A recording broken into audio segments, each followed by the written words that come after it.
Guys, welcome to a new Juju live session. This time around the themes of choreography and improvisation. Two themes that I've been asked so much about in these more than 20 years of career in Egyptian dance. So this Juju live session is going to answer some of the most frequent and I think interesting questions around choreography, around improvisation in the field of Egyptian dance. Without further ado, let's do the presentations. My name is Joana Saahirah. I'm a world-renowned Oriental dancer, teacher, choreographer, author, and I'm also the creator of the pioneering Joana Saahirah's World and Joana Saahirah's Online Dance School, where we deliver authentic Egyptian dance, personal discovery, and empowerment. At the end of this session, I'm going to share our official website and also the link for you to subscribe to our free and fabulous newsletter. If you want to become a part of our inside community, I'm going to share those links in the comments to this video. But now let's dive into our session. Choreography versus improvisation. In other words, choreography or improvisation in Egyptian dance. Which one is better? So let's start from the beginning. As you already know, I like to have the concepts clear. Before we can discuss choreography, we have to know what is choreography. Before we can discuss improvisation, we have to know what do we mean by improvisation, okay? So I have a lot of questions here, and after we clarify the concepts, I'm going to answer them. Improvisation is an automatic reaction to the music that is not pre-planned, it is not thought of, it is not planned, it is not structured, it is not prepared. Okay, so improvisation is a deep dive into the present moment without a plan, without a destination, without a preconceived idea of how that particular dance piece is going to look like and it's going to feel like. All right, if we talk about improvisation from a musical point of view, in Egyptian music, we have the style of the Breda Jurecko, which most Oriental dancers are familiar with. In the case of the Breda Jurecko, we take the concept of improvisation even further, because the musicians in a Breda Jurecko or in a Breda progression, they improvise almost 100%. Why do I say almost? Because there is a predefined structure in a Breda Jurecko. All the musicians know how they start, how they go in the middle, how they finish it. So there is a base upon which musicians and dancers are going to improvise, all right? That's an example of how we have improvisation in Egyptian music. Otherwise, we are usually dealing with composed, written, well-prepared songs and musical pieces. On the other hand, we have choreography. So if improvisation is an automatic, instinctive response to the music, where I am not planning what to do, I'm not thinking about where to go or how I want this experience to be, in the process of choreography, I actually know all of those things. So in choreography, I study the musical piece, I have the time and the space to know exactly what I'm dealing with. And I decide beforehand what is going to happen. I decide movement by movement, phrase by phrase, how I'm going to interpret that musical piece. It is not an immediate reaction to the music. It is not open. It is not unexpected. It's really the background work of thinking and feeling what makes sense for this piece of music. What kind of musical steps and postures and movements fit in this particular music, in this particular style, in this particular feeling and mood. Yes? So this is choreography. Now, the first question right ahead is, what is better? Choreography or improvisation? In Egyptian dance, what is better? What should I, Oriental dancer, focus on? Now, what is better? In my opinion, Both are important, okay?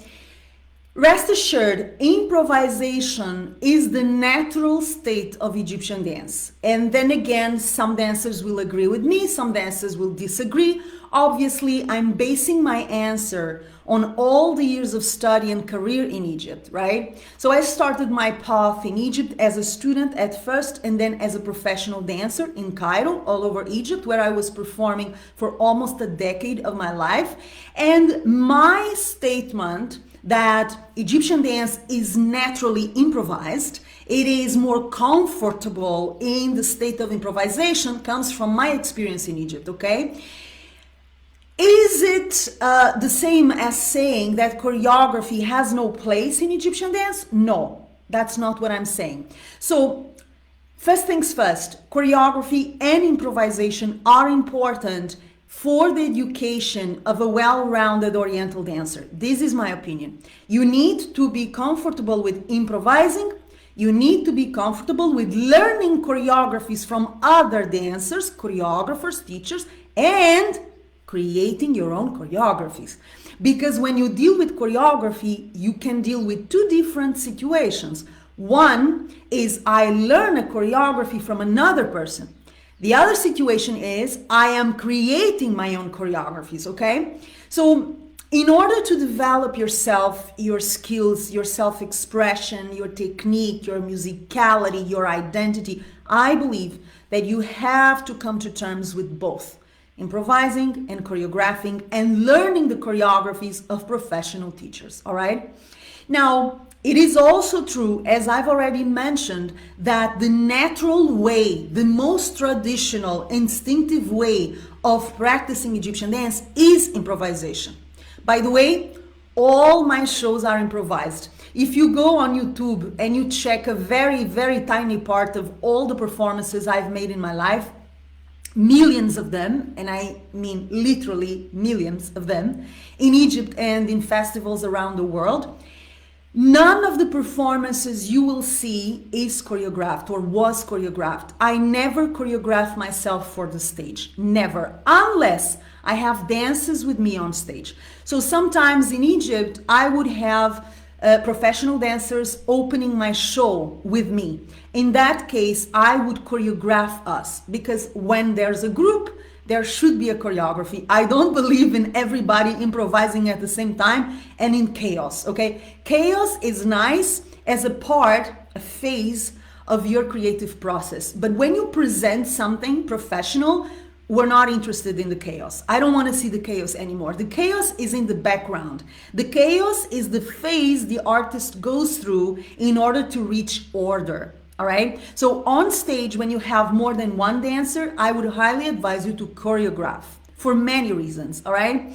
But as I was saying, in all my years of career in Egyptian dance, more than 20 years, of millions of performances that I've made in Egypt, I was performing every day, several times per day and night for 8 years in a row, and then around the world. So just do the math.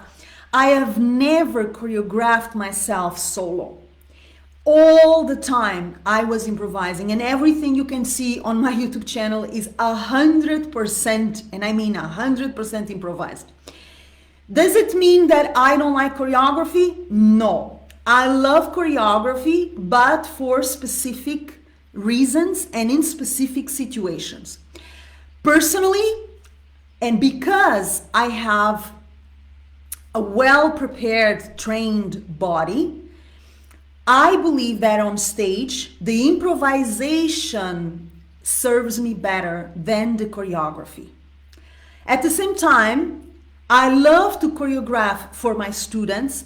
I love to choreograph for the shows of my students. I love to choreograph for courses, for workshops, for my private online sessions. I love to choreograph for competitions. I am choreographing actually every day for different people, in different groups, in different venues. And I absolutely love it. But for me, the performer, Joana the performer, I would rather improvise.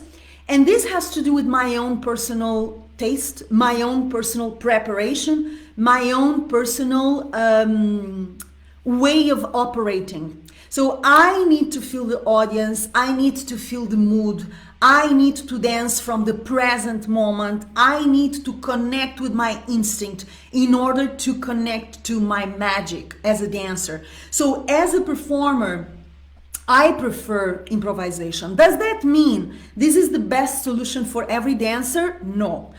Sometimes dancers will ask me, Joana, I have a show, should I improvise? And my answer will be completely different from person to person. It really depends on how well prepared you are, how experienced are you at improvising, how much choreography have you done in the background, because choreographing makes you a better improviser. The first time I heard this, I heard it from the mouth of Mahmoud Reda. He told me, if you choreograph, you become a better improviser. Actually, this is how he got me into choreographing, because I did not like to choreograph. I will tell you that story in a while. So it depends on so many reasons. Some dancers will get away with improvising and they will make it look like a choreography. Some dancers will freeze, they will get stuck, they will become repetitive, they will not flow with the moment. It really depends on the person. Now, why do I believe that improvisation and choreography are both important? Because they develop different sides of the dancer. When I choreograph and when I improvise, I am developing different skills, different parts of my brain, and I am putting myself to the test, facing my limits and my potential on different levels. Okay? When I improvise, I am working with my instinct.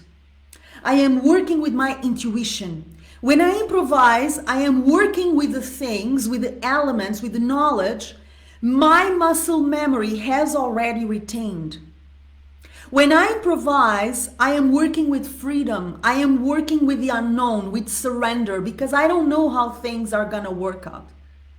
When I improvise, I'm accepting that sometimes I'm super creative, genius, and sometimes I'm boring, I'm average, or even lousy. When I improvise, I'm activating the part of my brain that deals with survival and automatic response to reality and to the circumstances. I am reacting immediately, instinctively to the music, to the moment, to an audience, if there is an audience. A very different experience happens when I'm choreographing. First of all, because in choreography, I have time to think. I have time to listen to the music and from a rational point of view, decide what the hell is this that I'm listening to? Phrase by phrase, detail by detail, instrument by instrument. What is the style that I'm listening to? What is this music asking of me? What is this mood, this feeling asking of me as a dancer? I have time for that. And I also have time to decide, what am I gonna do about it? How am I going to react to this music? How am I going to translate it into movement? Physical movement and non-physical movement. That means the visible dance and the invisible dance. Your physical movement and your energetic movement. They are both movements. They are both part of your dance. And when you choreograph, you address that invisible and that visible dance with time, with space. So it tends to be a much more rational process than improvisation because you have time to think, so you do. It tends to be a good opportunity to go deep into the music in a more analytical way, phrase by phrase, detail by detail, section by section.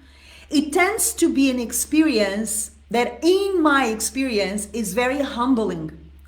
Because when you are improvising, you are hot. You are hot in the excitement. You are hot on adrenaline. You think you're fabulous. Then, very often, you will see the improvisation in a video and you go, oh my God, it felt so great, but it looks so awful, right? I think we've all been there, all right? We felt so in the spot. I was so inspired. And then I see the video of my improvisation and I go, what the hell was I thinking? That is awful. Yes, So we are in the hot spot and we don't have the time or the space to really realize how much we know and how much we don't know. How much dance vocabulary is in our system and how much of it is not. We don't have time and space to think about how talented or untalented am I.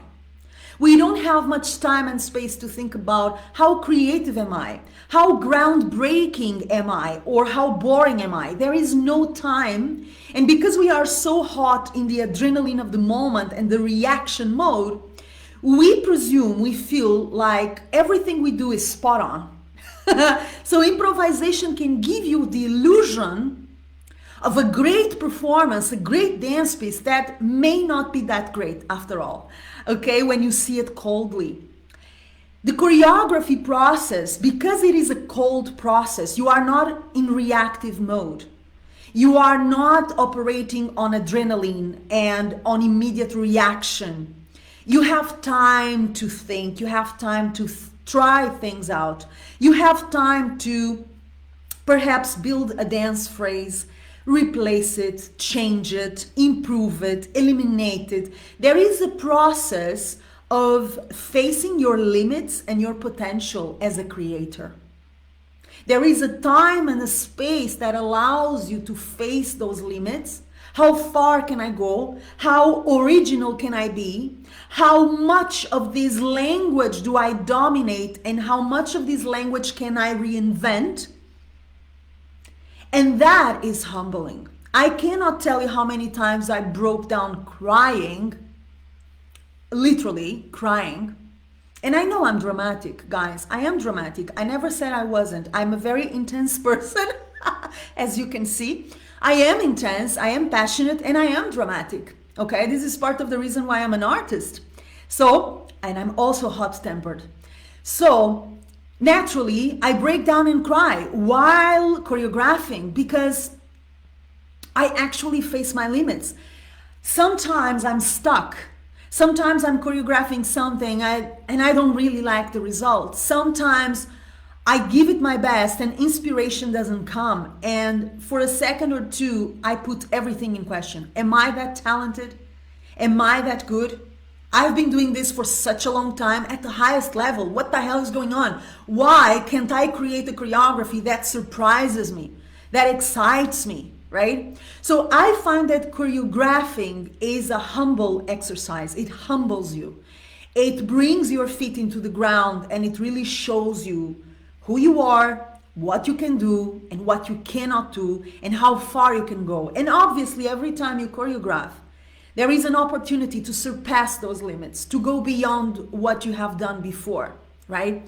So I believe that although improvisation is the most natural, traditional way of practicing Egyptian dance, nowadays, with the state of development of Egyptian dance, I would highly advise dancers of all levels, from beginners to advanced and professionals, to work on their improvisation, to work on their choreographies, the ones they create for themselves, and to also work on choreographies by professional teachers. Okay? So this is the first question. Let me see if we have comments. Facebook doesn't allow me to see the comments while I'm live. Maybe it's me. I'm not technologically good. Hi. Okay, guys, I really cannot see your comments when I don't check them. Hi, Mango. Hi, Mohammed. ازيك? صباح النور.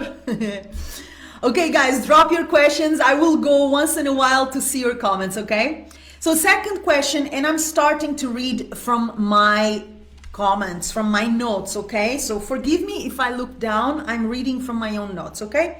So we've already covered what is choreography, what is improvisation, which one should you focus on? And now let's start going for more specific questions. Question number one. Did the big icons of Egyptian dance choreograph or were they choreographed? So they're talking about the big names. And for me, the big names are Soher Zeki, Naima Akif before Soher Zeki, Tahia Carioca, Samia Gamal, Fifi Abdu, the great Bint al-Balad, Ma'alima. We're talking about Azza Sharif, Nagwa Fuad. We're talking about the icons that I had the privilege of studying with. And from my experience, most of these dancers were not choreographed. They did not know how to choreograph. And when they taught, they did not teach through choreography. Okay? With a few exceptions. So in these golden age dancers, we have, for instance, Naima Akif, that could be choreographed, could present a choreography. This was told to me by Mahmoud Reda himself, who worked with Naima Akif. Okay, so Mahmoud Reda, for the ones who don't know, he's considered the father of Egyptian folklore, the creator of the iconic Reda troupe, an innovator, a pioneering, a visionary, and also my dearest friend, teacher, mentor, a person that I hold dear to my heart, someone I studied and worked with while I was performing in Egypt. So Mahmoud told me from all the golden era dancers, Naima Akif was the only one who could learn a choreography. Actually, this was one of the reasons why Mahmoud Reda loved her so much and had a special respect for her, because he believed that a dancer who could not learn a choreography and a dancer who could not choreograph was somehow handicapped. Okay? And actually, I agree with him. I actually agree with him. In this point, I agree with Mahmoud. So, most of these great icons of Oriental dance, Mona Said, for instance, as well, Suher Zeki, Nagwa Fuad, Fifi Abdu, Azza Sharif, all of these beautiful, grandiose names that I'm mentioning, they did not choreograph, they don't choreograph, they improvise all the time, even when they are teaching. So this is the old style of Egyptian teaching.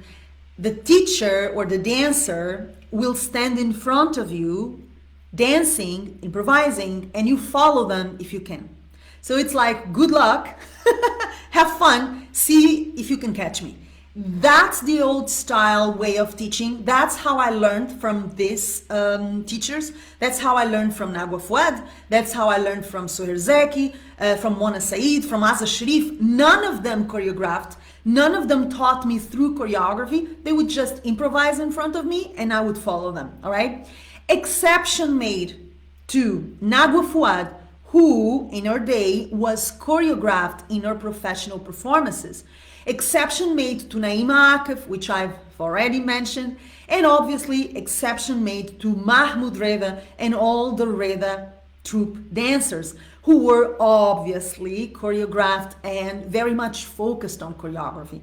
So generally speaking, the icons, the great icons of Raqs Sharqi, of Oriental dance, I'm not talking about the folklore, I'm just focusing on the Oriental dance, what people call erroneously belly dance, okay? Those ones improvise naturally. They do not like choreography, they don't know how to choreograph, and they don't choreograph, generally speaking, all right?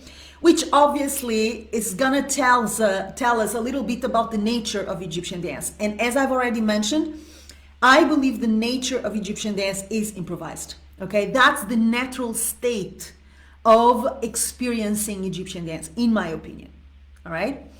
Another question, which one is better? Choreography or improvisation in Egyptian dance? Which one is better? I wrote down this question, but I have to tell you, I don't like this question because I don't believe one is better than the other. As I've already mentioned, they are very different. They're going to challenge you in different ways. They're gonna activate different parts of your brain, different skills, different limitations, different potentials, and I don't think one is superior to the other or that you should focus more on one or the other. I think they're complementary. And in order to prove that, I'm going to tell you a story, true story. So when I moved to Egypt and I started performing, as I've already mentioned, I improvised all the time. None of my shows was choreographed. And I mean not 1%. Everything from the beginning till the end was 100% improvised. Obviously, I was a very proud improviser. I said, oh my God, I kill it. And I can make them feel this is choreographed. Woo! I was so arrogant about it until I met Mahmoud Reda and he asked me, why don't you choreograph? I told him, okay, look, choreographing for my shows with my orchestra is not practical because we are performing every night, sometimes day and night, several times per day, several times per night. In the summertime, we would perform an average of 6 shows, 1 hour show per day. So it is humanly impossible to choreograph different shows all the time and to change those choreographies all the time. I would go nuts. So I told him, okay, maybe I don't choreograph for my shows, for my performances, but I choreograph for myself, for practice. And he told me, yes, please, because once you start choreographing, you're going to improve your improvisational skills. If you think you're a good improviser now, wait until you start choreographing, and then you will see that your improvisation improves. Of course, this is Mahmoud Reda, so I believe him, right? For so many reasons. I say, Mahmoud, are you sure? Say, I am sure. Just try it. Do it for me. So I actually started to choreograph, not because I liked it, not because I needed it, but because Mahmoud Reda asked me to. And I did it for him, for us, for practice, as an experience, like an experiment, okay? And initially, I did it begrudgingly. I was not very comfortable with it. I had come from my childhood of classical ballet training where I was forced to memorize choreographies I hated, choreographies that were not natural to my body, choreographies that I did not feel in my heart. I had an aversion to choreography. I did not like it. I did not want it.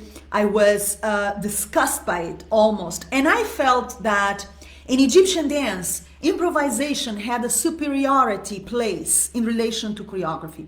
Mahmoud convinced me otherwise.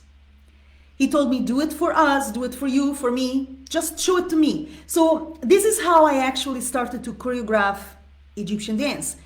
In the studio of Mahmoud Reda, in the old studio that does not exist anymore, in the Asr el-Nil street in downtown, West al-Balad al-Qaira. And he came into the studio, he watched what I had done, I asked him to watch it in the end, and one after the other, I started choreographing. He started recording the choreographies so that I would have the register of my own evolution. And suddenly, I fell in love with choreography. And I fell in love with choreography also, but not only, because in fact, I became a better dancer.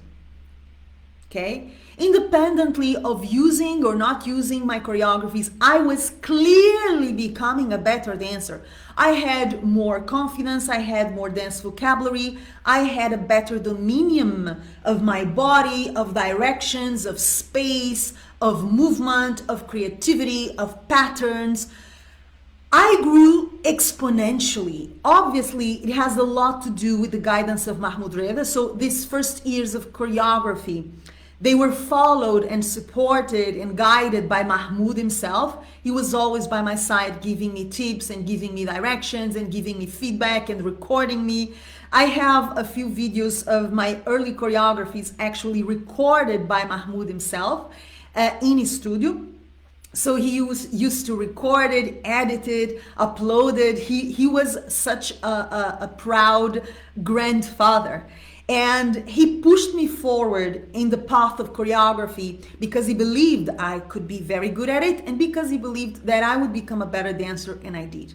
So there is no better or worse. There is, as I mentioned, a complementarity.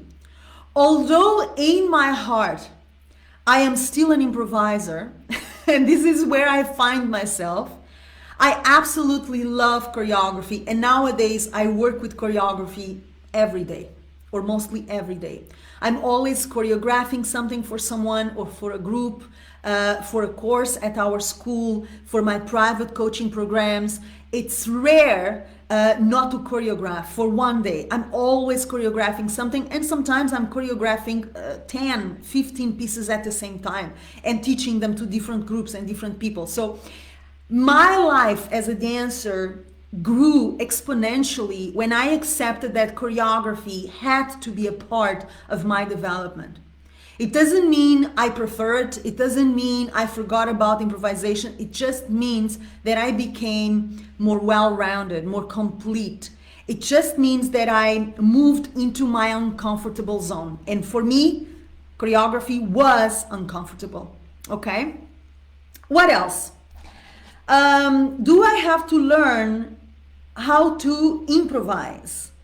And do I have to learn how to choreograph? Okay, so you don't have to do anything. You don't have to do anything. I don't believe in have to, you know. When you learn Egyptian dance, depending on the teacher you're learning with, you're going to be invited. This is how I see it, and this is how I put it to my students. You are invited. If you want to go for it, great. If you don't want to go for it, great. It's your choice. There is no should, no have to. Egyptian dance should be a path of freedom, of pleasure, of identity. So I decide if that makes sense for me or not. It doesn't mean I'm right or wrong, okay? So often I see my students making choices that I don't agree with, that I know are choices that are not going to end up well. But if that's their choice, it's their choice to make. All I can do is advise, teach, warn, suggest, but I cannot force anyone to do anything. We're all adults here. So I'm not God, I'm not Jesus Christ. You do whatever you want. So you don't have to learn how to improvise and you don't have to learn how to choreograph. But if you're interested in learning Egyptian dance, I believe there comes a point when you will be invited to improvise using the knowledge that you have acquired, and there will be a point when you will be invited to choreograph. And I don't mean when you are an advanced, when you are a professional dancer. I mean from the beginning. At our school, we have our signature course, Joana Saahirah signature course. Sorry, Mercury retrograde still. My speech is still a little bit. Okay. At our school, we have Joana Saahirah's signature course. I said it well now. Authentic Egyptian dance, personal discovery, and empowerment from the ABC to mastery, right? Actually, the second edition of our signature course is opening soon, so stay tuned, okay? In this signature course, we go from the initiation level to the professional level, okay? From the ABC, from 0 to maximum.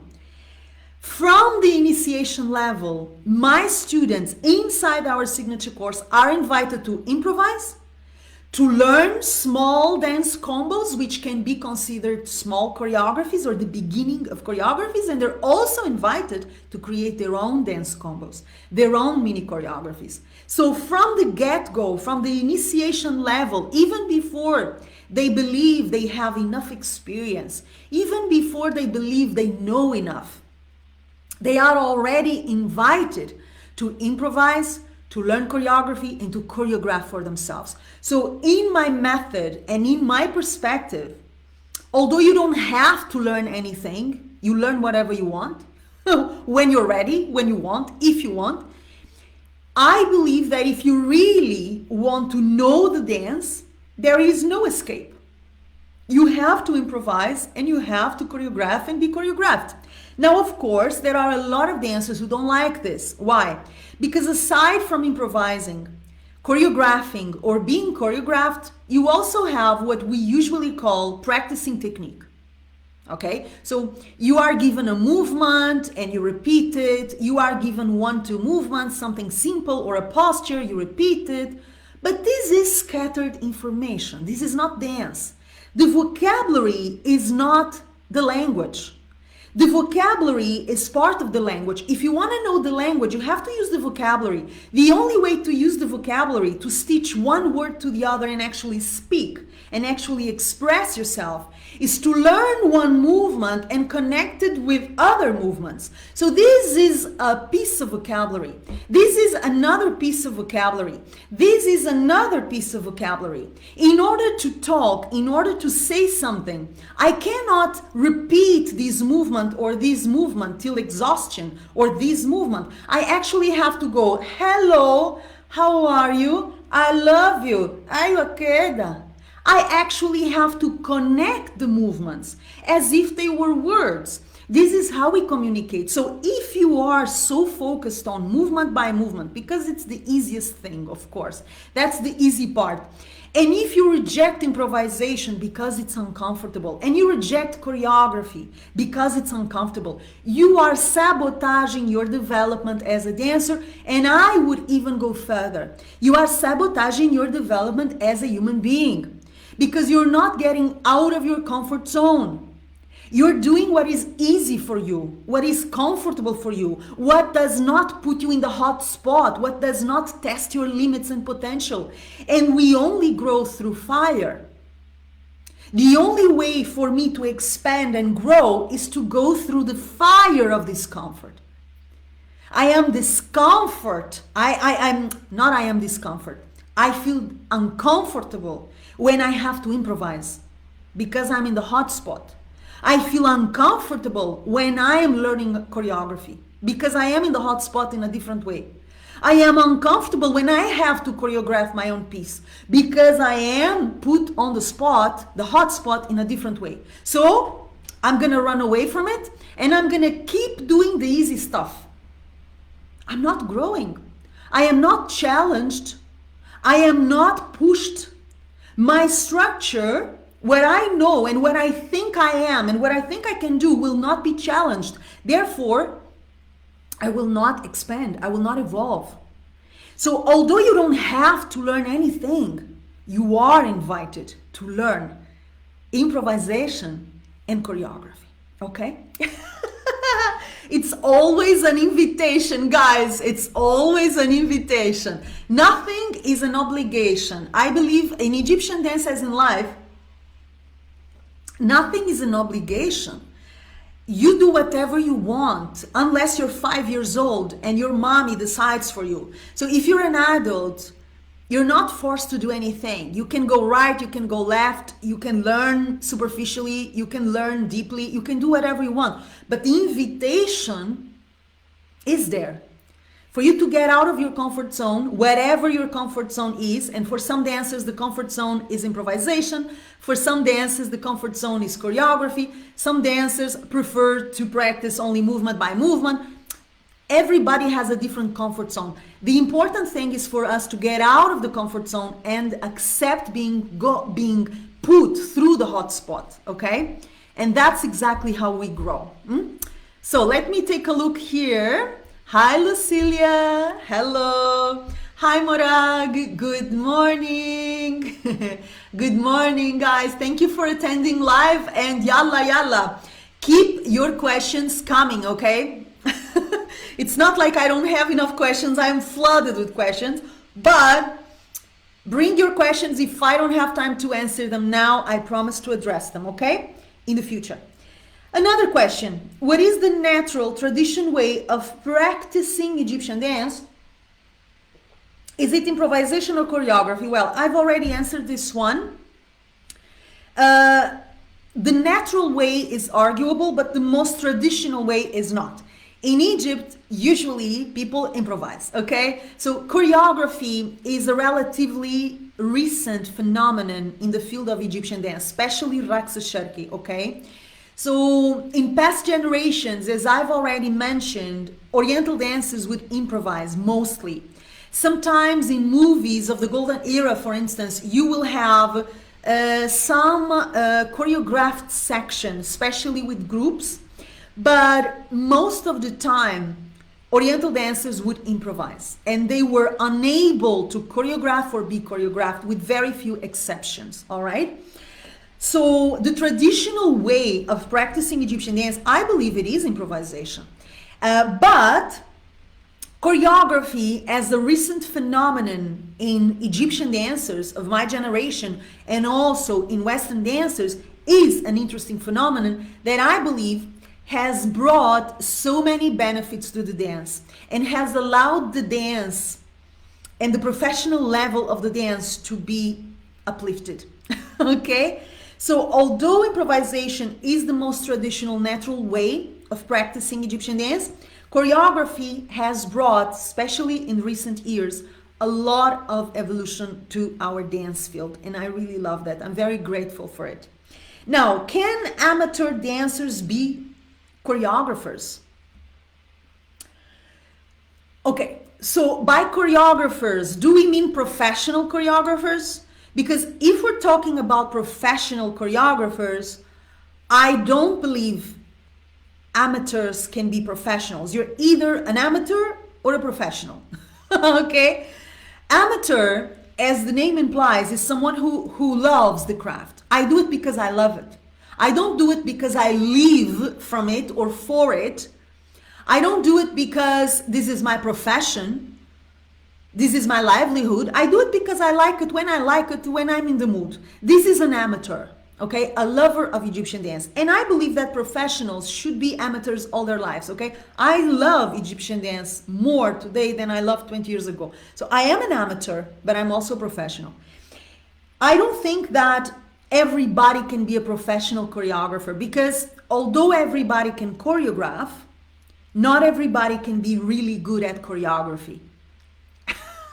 And this is where a lot of dancers will hate me, but guys, this is just my experience and my opinion. If you disagree with me, please feel welcome to drop your disagreement in the comments respectfully and assertively, okay? So if you have different perspectives on the things that I'm bringing here, I want to know about it. Drop a comment and let me know why you see things in a different way, all right? I'm always eager and open to learn from other people. So I don't think everybody can be a professional, interesting choreographer, because choreographing is a special skill, is a special talent. Just like teaching. You have a lot of dancers who are incredible performers and they are lousy teachers. And you have dancers who are incredible teachers who are terrible performers. And the same way, you also have dancers who are great at improvisation and they are terrible at choreography, and vice versa. Okay, so it is rare to see a dancer who is fully rounded. A dancer who is extremely talented in improvisation, in choreography, in performance, in teaching, in lecturing. It is rare to see someone like that. It's very rare. You will usually see someone who is really good at one thing and not so good at the other things, okay? So, although everybody can choreograph, even amateurs, beginners, I've already told you that I make my own students choreograph and improvise from the beginning. They start creating their own pieces from the beginning, all right, with a few movements. Although I believe everybody can choreograph, I don't believe everybody can be a professional, talented, excellent choreographer. Because, let me repeat myself, choreography is a special talent. It requires a special talent, special knowledge, notions of space, of direction, of dominion of the technique, of the body language, of the postures, of the style, a dominion of the patterns and the breaking of the patterns. There are so many aspects that make a great choreographer in Egyptian dance, and it is not common to see a great one. Okay, so I hope I have answered this question, and I hope I have not upset a lot of people. Now, let me start reading from more recent questions that I gathered from our students. Naima says, and I'm gonna read, okay? What's the relationship between choreography and improvisation? For example, when I try to use choreography when improvising, I find I'm going into my head, thinking, and I feel stressed, and it doesn't seem to work. It's like I have to use different parts of the brain when I work with improvisation and choreography. Okay, so I think these are two questions. The first question is, what is the relationship between choreography and improvisation? This is the first question. And I think that I have partly answered it. For me, the relationship between choreography and improvisation is one of complementarity. They complement each other. They are not the opposites of each other, as so many dancers think. They are different sides of the same coin. The rational and the irrational mind. The rational for the choreography, the irrational for the improvisation. The knowing and the not knowing. Knowing for choreography, not knowing for improvisation. Instinct and planning. Instinct for improvisation, planning for choreography. The analyzing, the structuring, the preparing, the preparation for the choreography, and the surrendering and the flow for the improvisation. So they are not contrary, they are not against each other. They're really different sides of our psyche. They activate different sides of our human brain and our human experience.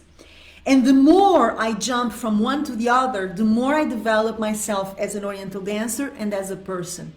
The more I train my access to my instinct, to my intuition, and the more I train my access to my rational brain, my logical brain. And I need both. I need both for my dance and for my life. So everyone gains from this complementarity, okay?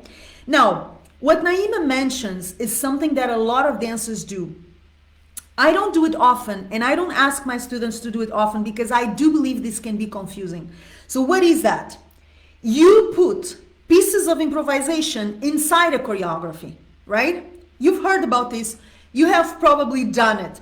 Very rarely I will ask my students to improvise inside a choreography because precisely I know that I'm asking them to activate very different parts of the brain and to go through very different processes. So I either ask them to do a choreography or improvise or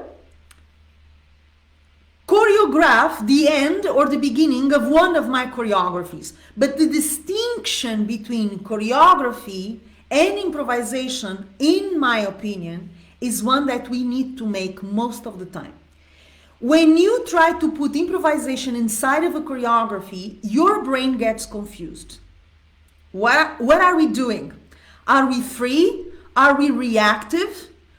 Are we on surrender, flowing mode? Am I supposed to do whatever I want without thinking? Or do I have to remember steps and movements? It is a little bit confusing. And actually, Naima says this, I feel confused because I have to think in the middle of the improvisation. And then when I go back to the choreography, perhaps I don't even remember the choreography because I'm coming from an improvisation mode. So it is confusing, and I use it a little bit every once in a while, not frequently, for the reasons already mentioned. What I usually suggest is that you separate the waters. That's what I suggest.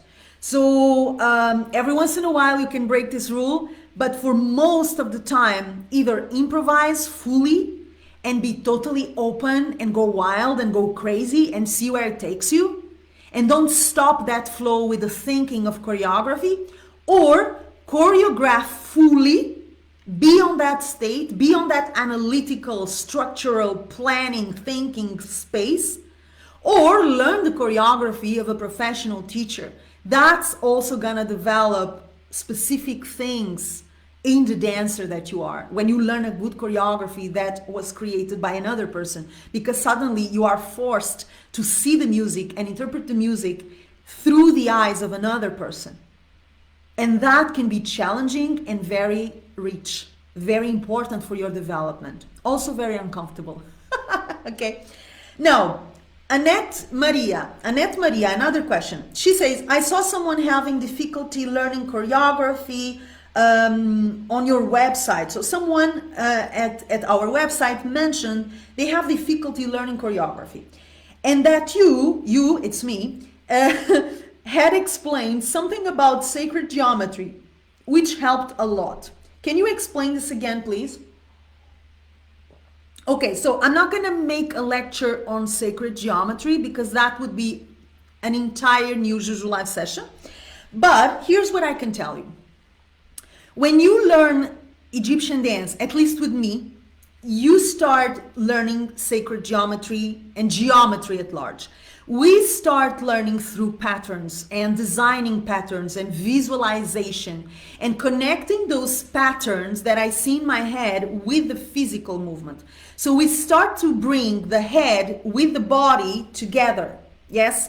Through the visualization of geometric patterns, sacred, considered sacred geometric patterns, and others. All right. So that's part of my method. That's part of what I do at Joana Saahirah's signature course in the beginning. And naturally, I do it because I know that in the future, this method is going to allow you to choreograph efficiently and joyfully. Why? Because when I learned through copy, when I learned through following my teacher, I have a teacher in front of me, they're showing me something and I'm copying them. And I'm not learning from within. I'm not learning from the visualization of patterns that I'm drawing with my body, which is a much more internal process. I don't have the dominion of those patterns because nobody taught me those patterns. I was taught to follow a teacher. So unless I am trained in the design of those patterns, visualization and execution of the patterns with the body, I have no dominion over the technique. I get used to the movements I have seen in my teacher or teachers, and those are the movements I'm going to operate with. And when you start to choreograph, you are asked to be original. You are asked to bring something different, a new way of connecting the steps, a new way of doing the steps, a new movement, something different, something that is uniquely yours. But you will not be able to do it if you have not learned from the beginning, from the base, the basis, the geometric figures that are the basis for Egyptian dance. You will be stuck in your mind and in your body with the vocabulary you have witnessed in your teachers. You will be stuck and limited to the references that were given to you through the process of copy. It is very different from being taught how to draw patterns internally. Because if I know how to draw a circle or a square or a triangle or a spiral, if I am used to drawing these shapes in my head, I can draw variations of those shapes. I can draw shapes that go against those shapes. I can expand those shapes as if I was a painter. And that is the beginning of original choreography. That is the beginning of the development of your technique, what so many of us call your personal style. When you say a dancer has her own personal style, it's so much the reinvention of the bases that dancer has learned. So if you don't have those bases, you cannot reinvent those bases. If you don't have those rules, you cannot break those rules. So you're gonna feel stuck and in full continuous repetition of the patterns you have seen your teachers do.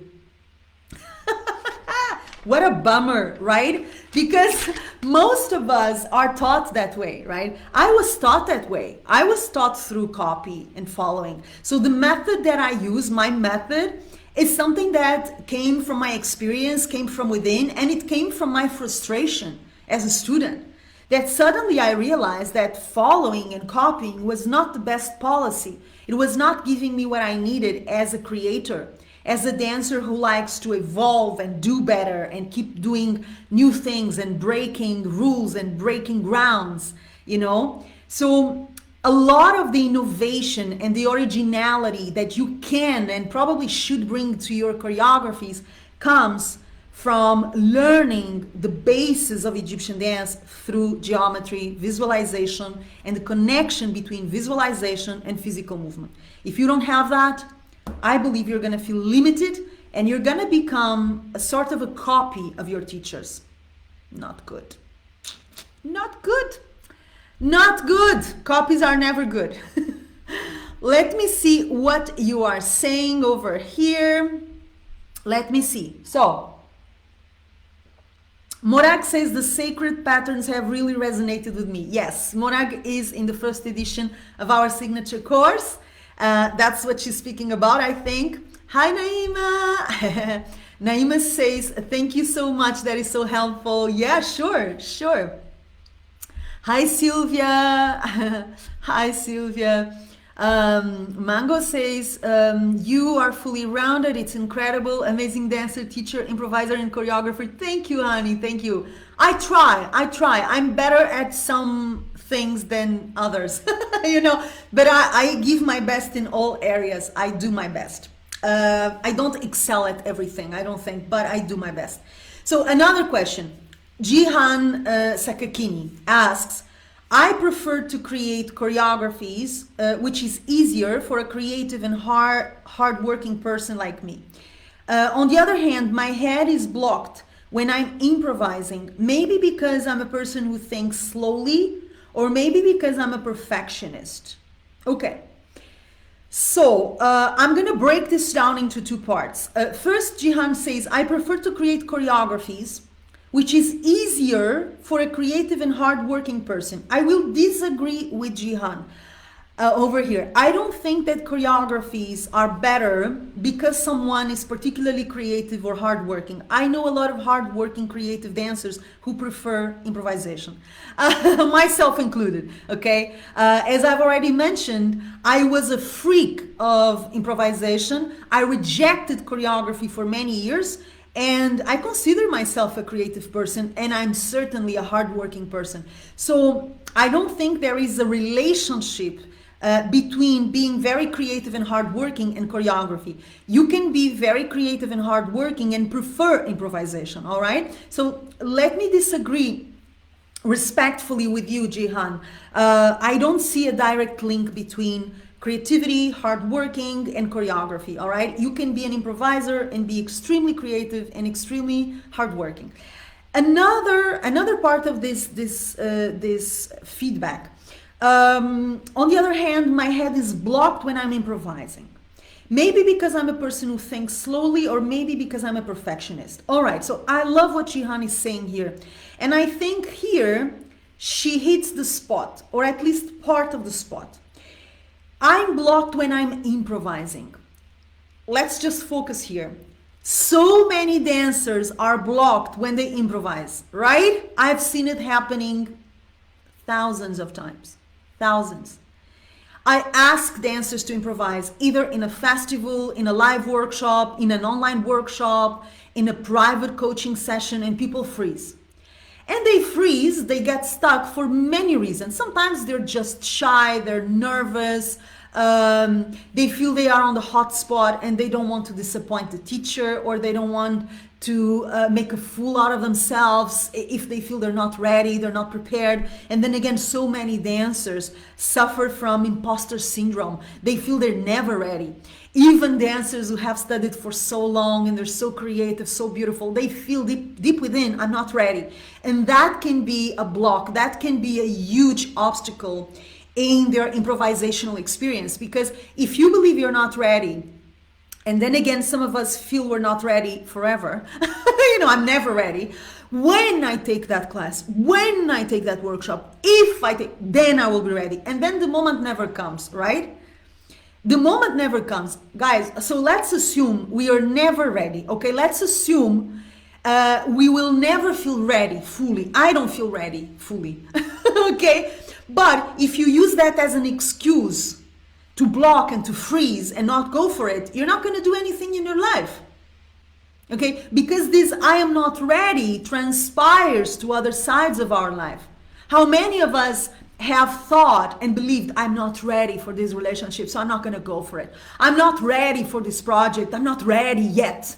So I'm going to take another course, another class, and I'm not going to go for it because I'm going to make a fool out of myself. I'm not ready for this jump, for this change. I'm not ready. When I'm ready, if I'm ready, then these are excuses. Use what we have, okay? I say this to my students all the time. Use what you have right now and create with what you have. If what you have is one potato, man, use that potato. Joanna, I only have one potato. I'm not going to do anything with one potato. Yes, you can do a lot with one potato. Okay? Quantity is not quality. Stop waiting for the perfect moment when you're ready. It's never going to happen. So a part of the reason why people freeze in improvisation, it's because they feel they're not ready. It's a syndrome. It's a disease. Stop using that as an excuse not to do things and not to put yourself in the hot spot. Then again, hot spot, okay? Another possible reason why people get stuck in improvisation is, as Jihan states, and quite correctly, because you are a perfectionist. But let's think about what is a perfectionist, right? And what is perfection? Usually a perfectionist is a control freak. How do I know this? Because I am a control freak in recovery. Va-boom! Boom! Yes, I know this because I have been a control freak. So I absolutely know one because I've been one. All right, so when I say I'm a perfectionist, it means I'm a control freak. Does this offend you? It shouldn't. It's with love, okay? All of us have a little bit of a control freak in us, by the way. So what is a control freak? That's the question. The question is not what is a perfectionist, because perfection does not exist. Guys, what is perfection? What is perfect for you may not be perfect for me. Perfection is a concept we build inside our heads, or a concept that we borrow from someone. A perfect dancer is a dancer who has long hair. It's a concept. Another person will come and say, no, a perfect dancer is someone who has short hair. No, a perfect dancer is someone who is a great improviser. No, a perfect dancer is someone who's a great choreographer. No, a perfect dancer is someone who can do drills. No, a perfect dancer is someone who can do tricks with their belly. No, I mean, everybody has their own concept of perfection. These are just ideas, expectations, images, horizons, pictures that we build inside our head or that someone imposes upon us. But dance and life are beyond these ideals of perfection. When I hold myself to my ideals of perfection in dance and in life, I'm limiting myself. I'm limiting my experience. I'm telling myself, this is how far we're going to go. And this is how things have to be. But then comes life. Unexpected, dynamic, full of contradictions, full of challenges, full of problems and opportunities and mud and sun and water and friction and harmony and beauty and ugliness. We cannot control life. We shouldn't control life, and we shouldn't control dance. We have to allow ourselves to drop our ideals of perfection and to use that perfectionist card as an excuse that allows us to continue to be the control freaks that we are. And instead of wanting to control the experience and wanting things to be in a certain way because I say so, I accept to do my best and see what happens. Is that scary? Yes. It is scary. We like security. We like safety. We like to know what's going to happen. All of us, to one extent or another, because we are human beings, we are wired for safety. We don't like the unknown. We don't like not to know how things are going to end up, how this dance piece is going to look like, how this dance piece is going to feel like. We don't like that. We like the comfort of knowing. Instinctively, we are animals of safety.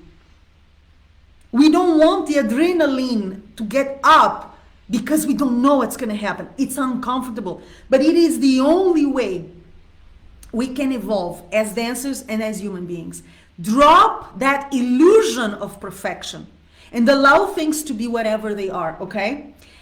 Jihan mentions also think slowly. But here's the problem. Why are you even thinking in an improvisation?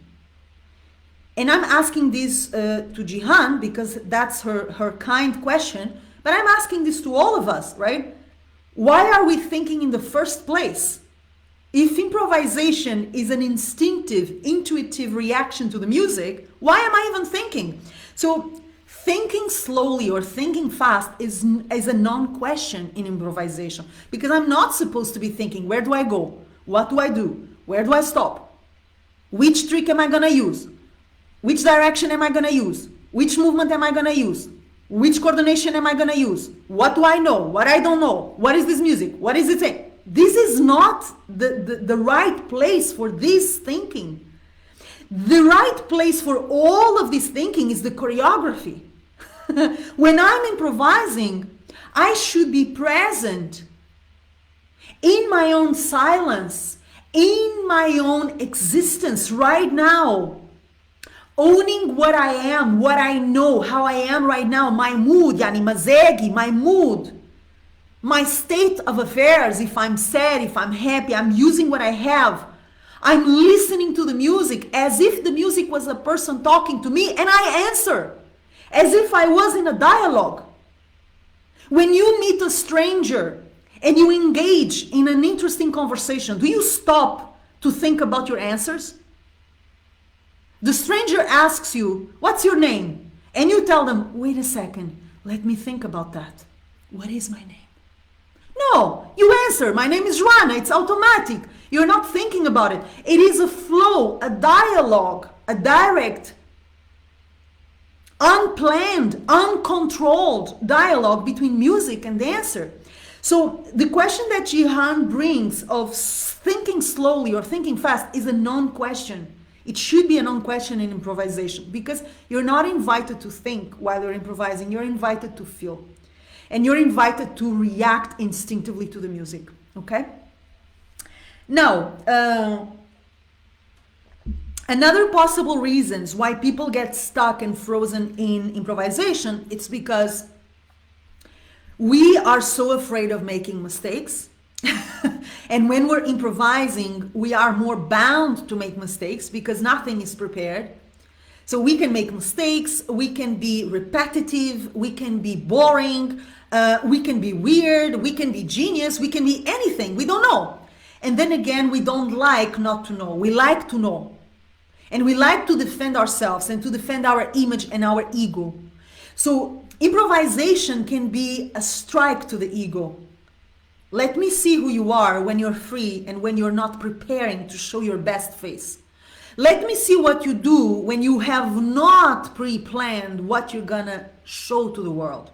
Let me see who you are when you're not thinking, you're not controlling, you're not structuring, analyzing, deciding. When you are moved by the moment, with the music. Let me see what happens when I am not controlling the moment, the process. This is terrifying for a lot of us because we are so invested in our ego. And what I tell my students is, if you're not comfortable screwing up and making a fool out of yourself, you're not going to be comfortable creating genius, very original, interesting work, because they are, then again, two sides of the same coin. A lot of the things that we run away from are just the other side of things that we claim to want. Okay, so as a creative person, I have to be okay with working from my ego and working without my ego. I have to be okay with screwing up. I have to be okay with doing things that are not so interesting. And I have to be okay with everything in between. Then again, I usually mention Mahmoud Reda when I speak about this question of not wanting to screw up and the pressure to deliver something interesting and the pressure to show that we matter, the pressure of wanting to be applauded and liked and seen, you know. I remember that when I was studying and working with Mahmoud Reda, he would go into the studio every day, 8 a.m. He would be sharp in the studio, working like a professional. This is, by the way, one of the differences between amateurs and professionals. Professionals do it even when they don't feel like it, okay? Amateurs do it when they won't. And very often we would start working on a piece of choreography. We would end the morning dissatisfied. We would end the morning with a draft of a choreography or a part of a choreography that Mahmoud did not like, but he was totally okay with it. He would tell me tomorrow, improve or change or eliminate, start all over again. He was very cool about it. And I remember that in the beginning of my relationship with him, I often wondered, I mean, this is Mahmoud Reda. Shouldn't he be a genius all the time? This was my naive self, right? I mean, you're Mahmoud Reda. you should deliver a masterpiece every single morning, man. And I have learned that even geniuses, even pioneers, even innovators, even visionaries have what we call a shitty first draft. What is a shitty first draft? Sometimes I'm not inspired. Sometimes I'm not in the mood. Sometimes I create garbage. Sometimes I create average, boring, expected, predictable things. And sometimes I create genius work. It's all part of the game. And I allow myself to be weird. I allow myself to be wrong, to be right, to be boring, to be bland, to be average. My ego is not in it. My soul is in it. And my work is in it. I show up and I do my dance. The way I show up and I do my life, the best that I can. And sometimes I fail. Sometimes I succeed. Sometimes I'm brilliant. Sometimes I'm terrible. Because I'm a human being. I'm not a machine. I cannot program myself to be brilliant all the time. So this was one of the things I learned from Mahmoud, from watching him live, right? And operate. He would be totally okay with not being a genius. And he would be totally okay with doing things that he did not like. It was not dramatic for him. It was normal, you know? And obviously this is something that also comes with experience. When you choreograph every once in a while, you think you're a genius. But when you're choreographing for 20 years, 30 years, 50 years in a row, there will be bad days. You know, there will be moments when you're not inspired and you're not going to do anything interesting. So it is part of the job. It is part of the process also of disconnecting from the ego, the vanity, the part of us that wants to please and impress and prove that we're worthy and good enough, and the reinforcement of our soul. The part of us that does not care what others think of us. The part of us that is not attached to a specific result, to a specific image, to a specific success or failure. The part of us that is free. Okay? I could go on and on, guys, telling you why people freeze in choreography, but we don't have time. I've already surpassed the time that I had planned for this Juju live session. So I'm gonna read one more question, okay? And I'm gonna take a look right here at what you're saying, guys. Let me see. Morag says to have an over-analytical mind that goes at a faster pace to the norm from trauma, and I find the feeling letting go and freedom in dancing in the moment really cathartic. Yes, I think that improvisation is a great opportunity to heal on many levels. Let's put it this way. I'm not going to go deep into it, otherwise we would not leave. Okay, thank you, Morag. Hi, Kay. Kay is saying, love what you just said regarding improvisation. You are not invited to think, you are invited to feel. Absolutely. Improvisation is an instinctive process. Improvisation is an intuitive adventure. Okay? It's an experience of instinct, of guts, of womb. It is not an experience of the rational mind, or at least I don't believe it should be. Okay? Then again, many dancers, for so many reasons, improvise as if they were choreographing. And they choreograph as if they were improvising. It's a mess. They improvise and they think and they plot and they analyze, and of course the music is gone and the moment is gone. Okay, so they bring the process of choreography to improvisation, big mistake. And then when they're trying to choreograph, they improvise. They want to be free and wild and do things differently every second, and they cannot retain information, they cannot choose, they cannot structure, they cannot analyze. So everything is misplaced. And this is where it helps you to understand that choreography is the part of the brain that is activated in the rational side, and improvisation is the part, or corresponds to the part of the brain that activates the intuition and the instinct, okay? Of the knowing without knowing, doing without knowing how or why or from where, all right? So when you separate the waters and when you offer yourself the opportunity to develop these two sides, you're gonna find yourself so much more well-rounded as a dancer and also as a person, okay? Because in our daily life, we need the rational mind for a lot of things, and we also need the intuitive, instinctive nature for many other things, okay? The improvisation homework came out different each time I danced it, and I thought I might choreograph with the beats I like from each time I improvised the piece. Yes, so there are many ways, guys, of using improvisation and using choreography. I'm not going to go into it right now because then again, I've already extended the time I had reserved for this session, but there are ways of using improvisation in choreography and choreography in improvisation. They can not only interconnect with each other, but they can help each other.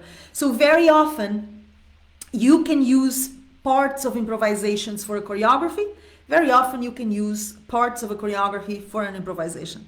All right. But as a base and to start with, my suggestion is that you separate the waters. Otherwise, it is confusing and you are not fully in one place and not fully in another place. So before you can mingle and before you can migrate choreography to improvisation and improvisation to choreography, I would highly advise you to separate the experiences and to dedicate time and focus to one thing, time and focus to another thing. All right. Now, Mango or Medina shared with me, I enjoy improvising.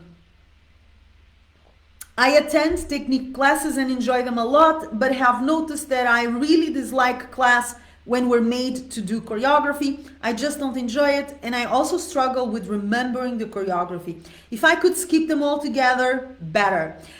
She goes ahead telling me that she's particularly uncomfortable learning the choreography of other people because the movements don't feel natural to her, obviously, right? So if you're learning the choreography of another person, you are learning a perspective that is not yours.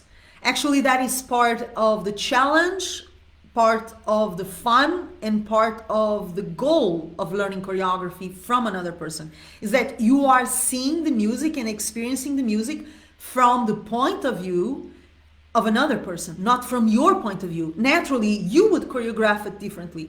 You would choose different movements. You would listen to the music in a different way and react to it in a different way, right? But having the availability, the humbleness to see the music through the eyes of a professional choreographer is a very important exercise, even if it's not your favorite thing, okay? So long story short, I like improvisation and I also enjoy choreography, but only if it's my own. So guys, here's the thing. All of us have preferences. I have my own preferences. As I've already told you, I started as a hardcore improviser. Then through Mahmoud Reda, I started choreographing for myself, for him, and then I started choreographing to teach in Egypt first, and then outside of Egypt. I was choreographing for my own classes and workshops. I was learning Mahmoud's choreographies to teach with him in his own workshops, and I was improvising with my orchestra every day. So I lived with all sides of the subject, right? And obviously, each person will have their preferences. Some of you will prefer to choreograph your own pieces. Some of you will hate to choreograph your own pieces. Some of you will claim, I'm an improviser and I'm staying there. I don't like choreography. My own choreographies or the choreographies of another person, I don't like. I'm improvising all the time. Some of you like to learn the choreography of a professional teacher. So I don't think we have to like the same things. What I think is that as a teacher, when you bring only one experience to your students, you are limiting their development. And what I think is, as a student, when I say I don't like this, so I'm not going to do it because it's uncomfortable, it annoys me, I am limiting my experience, my learning experience. So lean into the uncomfort or the discomfort. Lean into the area that you feel is not for you. This is my advice, my ultimate advice. Because then again, as I mentioned back then in the beginning of this session, different sides of this coin will develop different sides of you. When I choreograph my own piece, I am developing skills and a certain potential that I am not developing when I improvise. When I'm improvising, I'm developing skills and a certain potential that I'm not developing if I learn the choreography from a professional teacher. So if you want to become well-rounded as an Oriental dancer, and if you want to gain confidence in your creativity, in your technique, in your dominion of the dance, I would highly suggest that you lean into the discomfort. Keep doing what you love, but don't run away from the challenge, from the parts or part that you don't like so much, that you feel it's not so much for you. Because I assure you, you can surprise yourself if you go for the discomfort. And I assure you that if you go for the discomfort, there is growth on the other side, okay? In terms of memorizing, and this is one of the big issues for choreography, dancers don't remember the steps and they feel it's a bummer. I forget the steps, I forget what's coming next. This is a problem that a lot of dancers have, a lot of students have, my own students have it. And there are a few things that can help you. First of all, you gotta know that memory is a muscle. And I know dancers don't like me to say this. Memory is a muscle. The more you memorize, the better you become at memorizing, okay? So the more you memorize good professional choreographies, the better you become at memorizing, the easier memorizing will be. I don't mean that everybody has the same memorizing ability. Some people have a better memory than others. I don't have a particularly good memory. Although I have many choreographies in my head at the same time all the time, I'm able to do that because I've been doing this for such a long time at such an intense pace that my system has surrendered, you know. But I don't have a good memory. I am not one of those dancers who has an excellent memory, who catches the movements very quickly. I'm not, never been. I have a bad memory for most things, okay? So I'm even a good example of so many dancers who say, I cannot memorize, it's so hard. I say, yes, I understand you. I am not good at memorizing as well. But I can also assure you through experience that the more you memorize, the better you become at memorizing, all right? The second thing is memorization forces you to repeat. Even if at the end you don't memorize the full choreography, you forget here and there, the fact that you are repeating a good choreography is good because it's allowing your muscle memory to retain new information. The only way to bring dance vocabulary to your system is through repetition, and choreography forces you to repeat. So even if you are not fully memorizing that sequence, don't stress. You are working on your dancing abilities.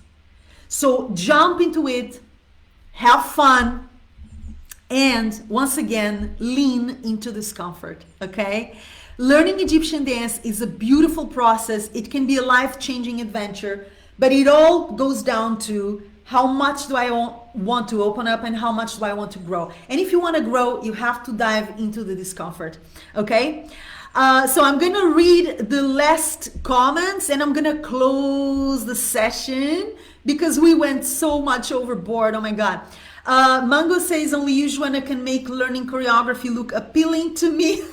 You have really highlighted the benefits of going outside of your comfort zone here as well. Thank you for your tips, wisdom, and generosity. You are most welcome. You are most welcome. And actually, I know you're going to end up loving choreography. Yes. Fadwa says, parabéns, Joana Saahirah, showing Oriental dance is an art. Yes, oi Fadwa. Fadwa is Brazilian. Bom dia. Obrigada pelo carinho, minha querida. Muito obrigada. And this is it. This is it. Guys, thank you so much for attending live. Thank you for your love, for your tenderness, for your comments. Let me know after I close this session, which is about to happen right now. If you have more questions about choreography, improvisation, I will probably do a specific Juju live session only on improvisation, only on choreography to help dancers dive into both. Okay, so here's a promise. I'm gonna think about it. And for now, I'm gonna leave you with a kiss. I'm gonna invite you once more to join our free and fabulous newsletter. if you want to become a part of our community and receive all of our information, events, courses, gifts, inspirations. So I'm going to share the link to our free and fabulous newsletter in the comments to this video. And when you subscribe, you also gain access to our free ebook, Welcome to Egyptian Wonderland. That's exciting. So there's only goodies to be won. All right. I will see you soon, guys. Until then, receive all my love and my usual kiss. Okay. Mwah. Take care.